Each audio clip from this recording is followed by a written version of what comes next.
Okay, so as I told you, we would have great moderators and great speakers. I will try to introduce each of them, starting with Chitra. Chitra is from Singapore, and she's in charge of one of the best, I think I can say the only family resort in Portugal. No? Well, the best. Well, no. It has it in the name. See, I'm going to start. They're going to start discussion. Okay. It's not about this, it's about innovation. We're talking about innovation. Family luxury, can I tell it like that? Is it right? And it will be very nice to know, because Chitra and Roman have started this project in the Algarve from scratch in an area dedicated to a niche market, which is very specific. So it will be nice to know, and very traditional, family concept. So it will be nice to know their plans for the future and what they do and how they've evolved. Gonçalo, everyone knows everyone. So Gonçalo, it's the head and the arms and the legs of Vila Galé, Group Vila Galé, a very big group. So it will be nice to learn with Gonçalo, one of the biggest groups, hotel groups in Portugal. It will be nice to learn with Gonçalo how can he manage, or how does he manage such a big growth in different countries, and still being innovative and still being able to implement innovation in each hotel. Okay, Rodrigo from Memo. He started his hotel in the Algarve. I wrote something. Wait, I did my homework yesterday evening, late evening. Rodrigo's hotels, okay. Memories, discover places and live that experience, okay, is it right?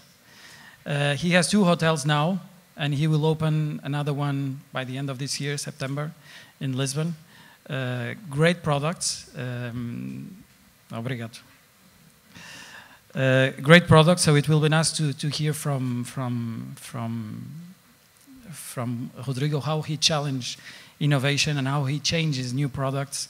If that changes from the Algarve to Lisbon, if we're all considered the same country, or if it changes with the market or whatever. And Bernardo from the independent, the decadent D. Already 200 rooms. Right? With 3 restaurants. Wow, 200 beds. 200 beds. Yes, 200 beds, sorry. See, we will talk about that too. 3 restaurants, yeah. 3 restaurants. They started 2009 in near Sindra, in Sabugo. Absolutely.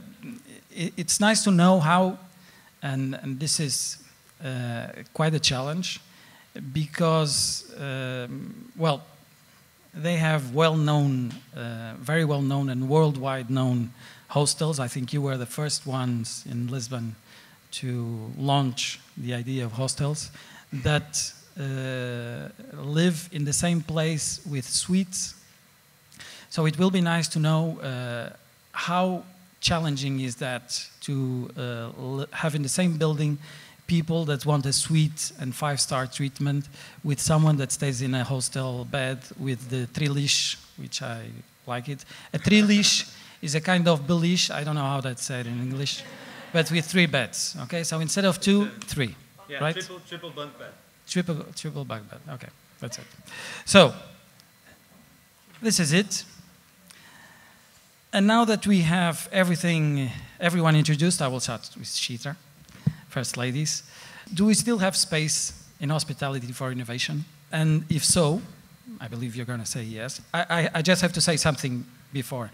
I had a teacher that used to say in hospitality there's no innovation, because you do a bed today the same way you did 100 years ago. So there's no space for innovation.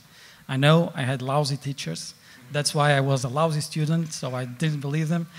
So Chitra. Can I stand up too, because I feel a little bit... No, I'll sit. If there is innovation, where?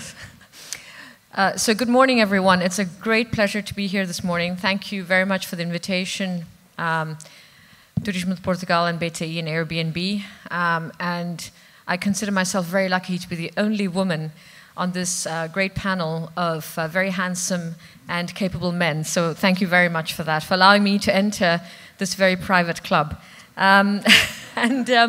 So please do tweet. I got an email yesterday that we should be tweeting this. So apparently it's hashtag Tourism Day 16, right? And my Twitter account is there, @ChitraStern. And I've just realized that I need to change that picture because mine seems to be the most outdated one there. So,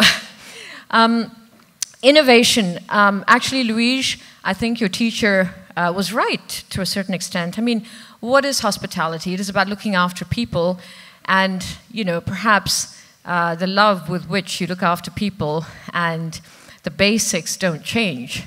What has changed is how we do it and how people come to us.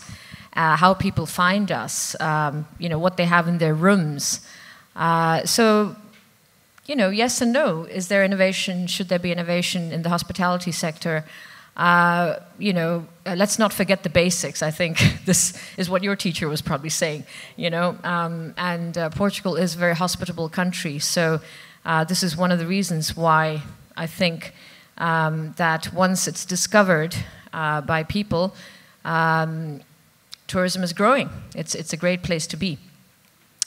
I believe innovation is a continuous thing. It's continuous innovation that we should be really talking about. And sometimes it isn't just about technology and the sexy stuff, if you want to call it that.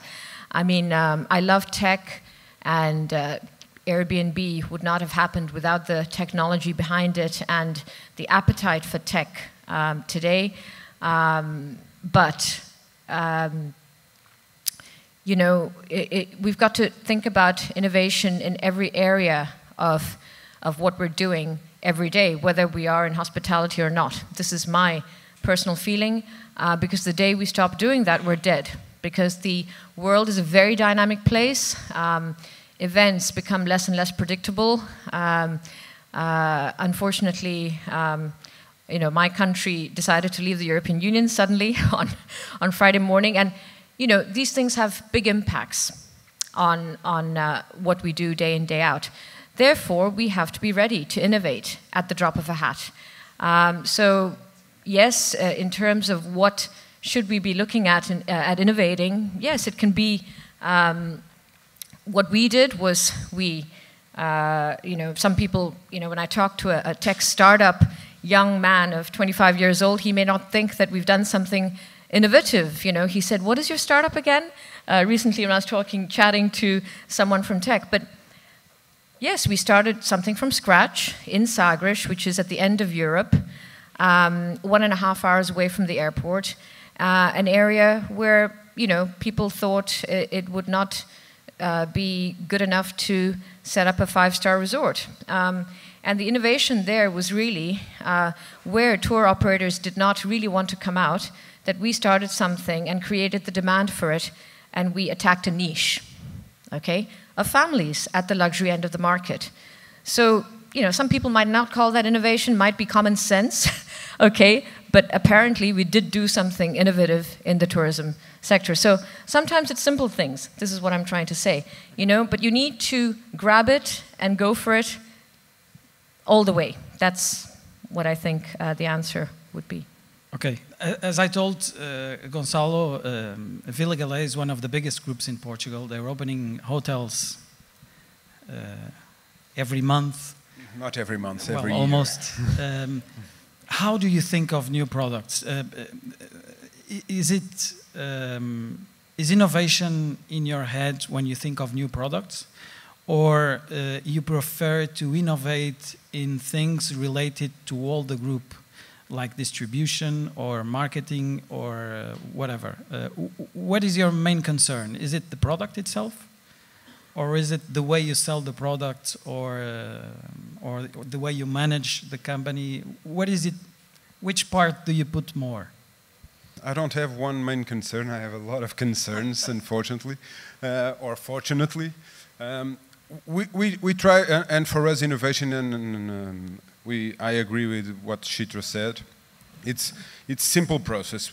You need to be constantly rethinking your process, your product, your service, and try to change it for somehow, because there are always things to improve, even in simple processes. And once you start doing this in all the process that you have inside of your company, you will be introducing innovation in the company. So don't think that everything is finished and it's done and will never change, because it will change. And you need to think in terms of sales. How can you distribute better? Which tools do you need to use? Or in simple process, or how you can optimize your housekeeping services, your maintenance services. How can you redesign your spaces, your lobbies, your restaurants, your buffet tables? So you need to be constantly thinking in all of this process. But the first thing you need to do is to understand your customers. And every hotel, we have 27, 20 in Portugal and 7 in Brazil. We have different types of customers in all of them. We have resort hotels, we have city hotels. We have hotels for families, we have hotels for couples, we have hotels for corporate guests, and all of these customers, they have different needs and especially different expectations. And the first thing you need to do is you need to understand your customer expectations and the things, for instance, that a corporate client needs in terms of technology. It's completely different from a leisure customer during his vacation on the Algarve on an all-inclusive resort. So we need to understand the type of customer and the needs and the expectations, and then to react and to create the products and the services for them. I agree, it's not all about technology. It's about most of the things. I believe that it's providing an experience to the customer, and part of that experience, it can be human contact without any technology behind it. So you can always be innovative, taking technology out of the process. So it's another type of innovation. So the type of relationship that you can establish between your customers and your staff, it can be totally different. The reception, the lobbies of hotels, they can be totally different in terms of design. We've been discussing if we still need counters on the receptions. We don't need it nowadays, because the counters, they were done to hide papers, to hide computers, to hide tools, and we don't need that anymore. So with a tablet or with a smartphone, you can do all the process without any wires, without any connections. So why don't we think another way to welcome guests into our properties? There are hotels who are doing that already. And so I think there's a lot of space for innovation, and there's a lot of areas inside of hotel industry that we can be innovative. One of the things that we changed this year, we started a new process involving technology in this case. We changed it completely, the maintenance processes. We are using a tool, which is also a startup company called InfraSpeak, and we are putting on the system all the maintenance requests, and we are solving the problems through an app. So we have perfectly controlling all the areas of maintenance of the buildings. So it was quite innovative in terms of process. So I sincerely think that we have a lot of space. Back to basics. Back to basics. Do you agree with what Chitra said, that we do have to go back to basics? That's one question. And the other one is, do you think, because when we talk of startups, we always think of technology and technological and something that has no connection to human being whatsoever. Is it true there is this disconnection of one with the other? Or should startups be more connected with the product and the person, or not? Or is it just some idea that we have? And is it true that we have to go back to basics to reinvent and to innovate more? Great to be here. I just realized from Gonçalo that it's not today the official day of Tourism Day. So it's fantastic that we are putting tourism every day, because I think it's really a potential for Portugal to move on.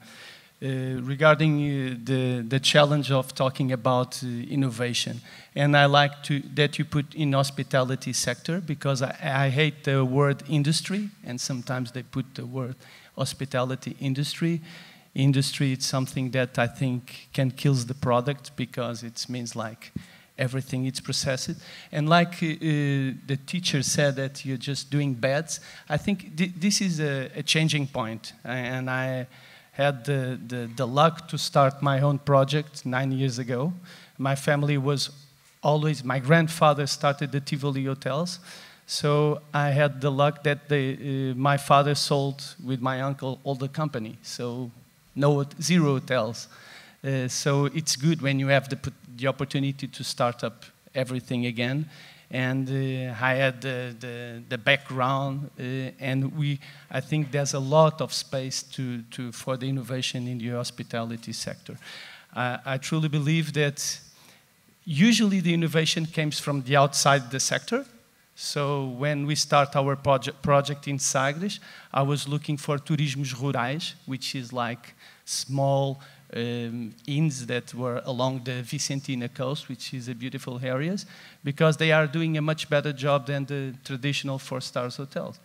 When we opened Memo Alfama and we decided to come to Lisbon, we are looking for Bernardo project was I was with a big eye on what they were doing here. Hostels were doing a fantastic job, and I really wanted to understand why they are considered the best hostels in the world.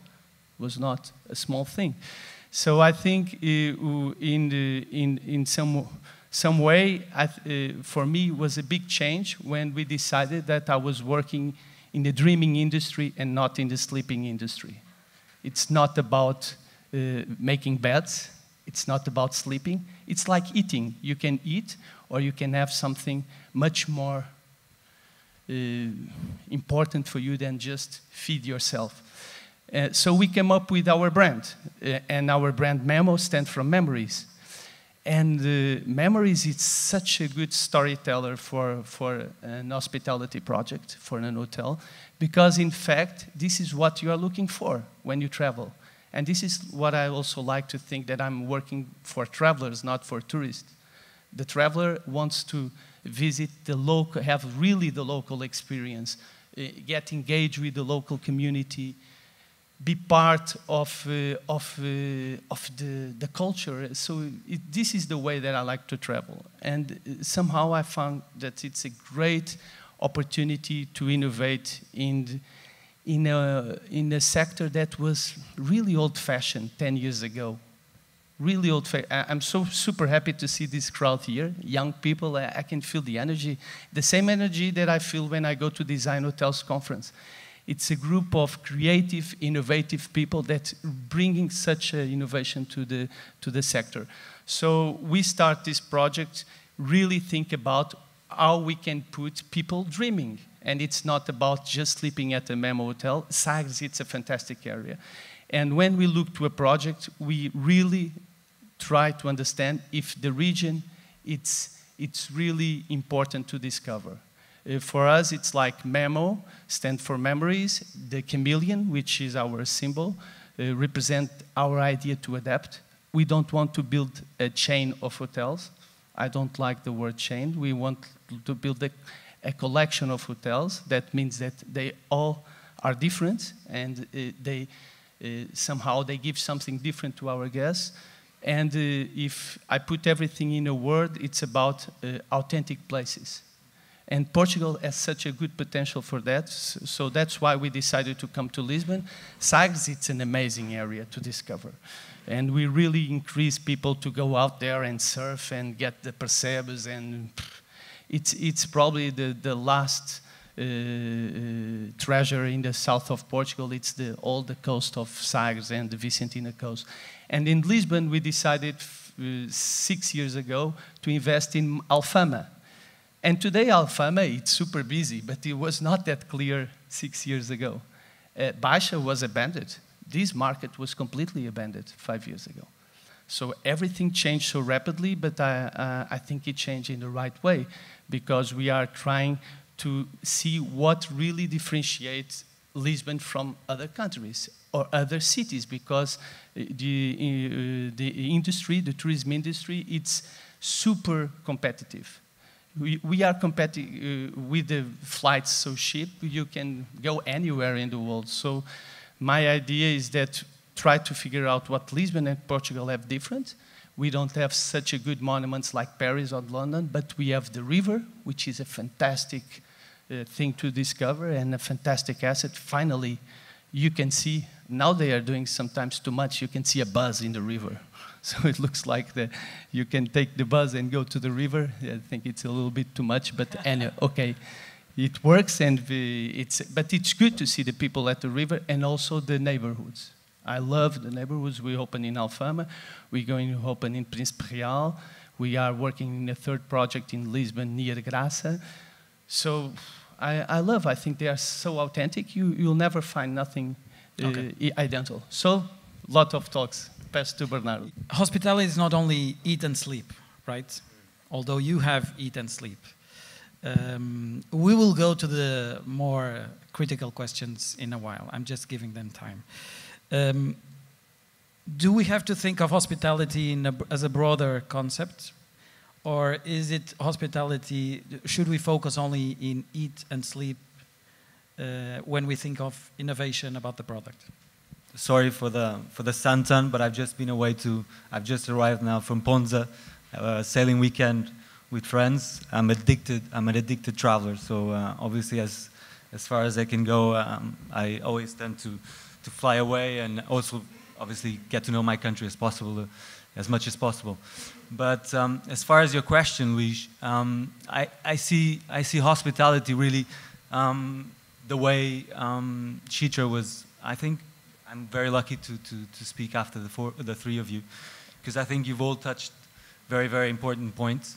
Chitra, I think you're right about the basics of hospitality, really.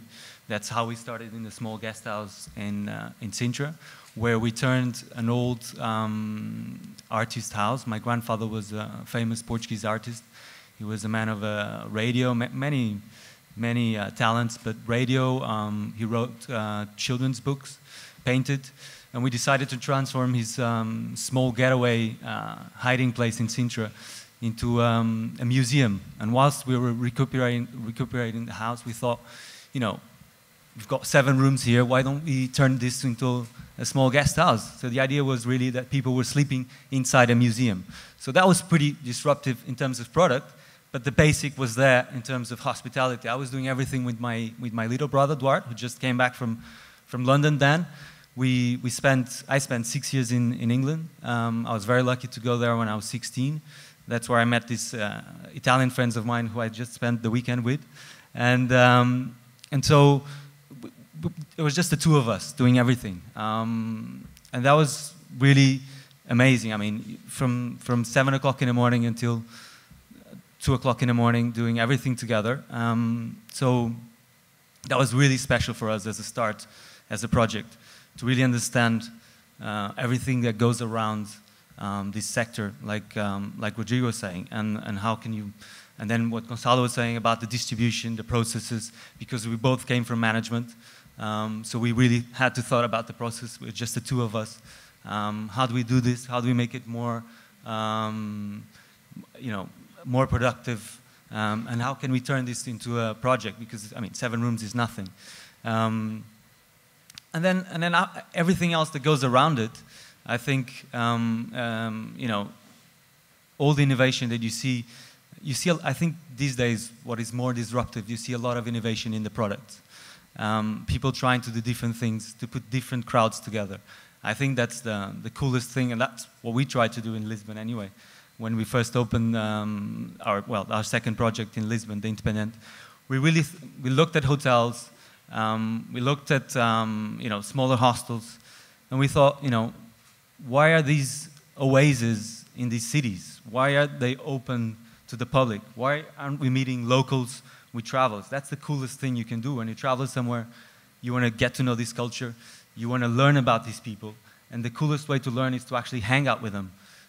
So that was our basic approach and philosophy was, you need to be local, you need to be independent. And that was the idea behind it to start with. And then we thought, this old palace, what should we do with it? I mean, you look at it and you should do a boutique hotel. That was obvious. But then we came into the licensing process of it and we thought, well, there's these beautiful ceilings, we can't do anything to it. So, I mean, we're not going to have 6 suites, 50 square meters each. who's going to buy them? You know, I mean, I'm not going to sell them at 500 euros a piece, am I, to make enough money? So let's turn this into a hostel. So that's how it started. And then, you know, at the top floor, okay, we have 4 small rooms in the attic. We can turn those into suites. Does it make sense to put people paying 120 euros for a room, 140, 150, and then people paying 15 to 20 euros for a bed? We said, look, let's try, why not? I mean, we obviously studied a lot the market. We thought the trends. We kind of we saw some of the things that were being done abroad, even though Portugal is, I would say, a study case for the rest of the world in terms of hostels. We are the #1 country in the world for hostels. We have 20 of the best hostels in the world. I think that's something to be proud of, obviously. And then we managed to do it with a Decadent, which was a restaurant built in the middle of the crisis. 3 months after we opened, the VAT went up from 13 to 23%. So you can imagine, business plan out of the window. But we said we can't get the prices up then because, you know, it was already too expensive for people. And we really wanted the locals to come in and enjoy, you know, even though there was all these crises going on, we wanted them to join our space and to enjoy an old palace of Lisbon. So that was basically it. Open the doors of these old palaces and get the travelers together with the locals. That was the basic. Okay, thank you. Shitra. So now we're starting with, by the way, we have like 10 minutes, I think. I'm not sure if this clock is right. We will try to have like 3 or 4 minutes at the end with questions, if someone wants to ask 2 questions, not more. Discipline. Chitra, we always talk about continuous innovation. So you always think about how to improve, how to get more better products. But by the end, we always think at bottom line, right? Profit. So innovation having that on mind, and having all these new distribution channels and these new clients, I wanted to ask you, who's your biggest competitor, Airbnb or traditional hospitality? I knew the questions would get more difficult, but no, it's and not how difficult. Do you deal with it's that? not difficult. Yeah. Look, the capitalist system is about competition. Sorry, we're not in a protectionist area of the industry, or, you know, whatever you'd like, of the system. Business means competition, okay? And yes, I would say any product, whether it's Airbnb or villarentals.com or Owners Direct or Villa Galé, Memobilier, we're all competitors for similar businesses, okay? But I believe in co-opetition. So the more a country gets to be known for looking after families well, the more everyone gains. And, you know, I don't like this idea of, you know, thinking about, oh my God, the competition. You know, we've spent €1 million a year in branding and promotion of awareness of Sagres, and of course everyone benefits. The minute someone searches Martinhal and they get on booking.com, they see every other hotel in the area, all the way up to Lagos. It's a fact. That's how booking.com works. That's how TripAdvisor works. But if we're afraid of that, then, I mean, you know, there's no point being in business. I think what we have to do is be innovative, not be scared of being the first mover, but then you have to continue to be very good at that. I mean, bottom line, yes, I'm very proud to say, in the corner of continental Europe, which was not known as a major tourism destination, with 200 keys, I'm going to be very American about it. I know in Europe we don't talk about turnover and business figures, but we managed to build up a business of 18 million euros a year. Last year, we took in income, receitas, turnover of 18 million euros with 200 keys. So it is possible if you're good at what you do. And I'm not saying there's no competition. Everyone then thinks, oh my God, yeah, family is a great idea. I love the fact that people have been copying our playgrounds and our little houses and things everywhere. But, you know, it is difficult to copy everything, and it is difficult to keep innovating. This is the challenge. And I think, you know, we're going to be opening the world's first city center elegant family hotel in the middle of Chiado. Again, They're my neighbors. Luís's neighbors. I'm controlling the work. Please do. Very happy to have someone at the top of Turismo de Portugal controlling everything there.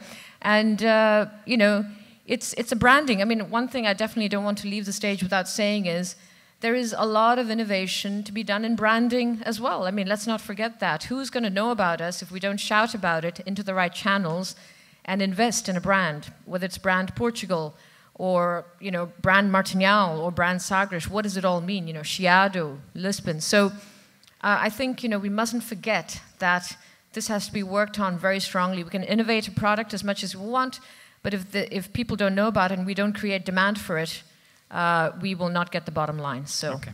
Would you be able to join forces with other hospitality groups and just create some international brands to promote hospitality in Portugal? We are expanding. We have now 4 hotels all over Portugal. The 4th one opening soon, hopefully next month. No, where are we? Are we 1st of July yet? No. So next month. Yeah. Sorry, losing track of the days. But you know, we would like to expand Martinhal beyond the shores of Portugal, exactly into the city center product, you know, that somebody brought up, city centers. So yes, we will be a competitor of Airbnb, but Airbnb is a different product to Martinhal. There is no doubt. I mean, we are Martinhal Family Hotels and Resorts. Okay. So we're not... I'm clarified. Do you understand? I mean, yes. I hope I've answered the question. And if not, someone from the audience can ask me a bit later. No problem. We're talking about big chains. I know Rodrigo doesn't like, but big chains. Is standardization a killer to innovation? Or can you still innovate having other hotels, or can you apply innovation in every hotel? And that's one. And the other one, innovation with staff. How do you innovate in service? With a lot of training. That's the answer to that question. Of course, when you have a brand and you have customers that are loyal to your brand and recognize the brand, you need to have standards, because it's what customers are expecting. And that's nothing wrong about it. People are asking for certain standards of service, certain standards of infrastructures, of products. So it's not our decision, it's what customers are asking for us. So they want to go to each of our properties and they want to find a certain pattern. But that's different of taking the personality out of each property. So we try to keep each hotel independent with a certain personality. They all have different decoration, for instance.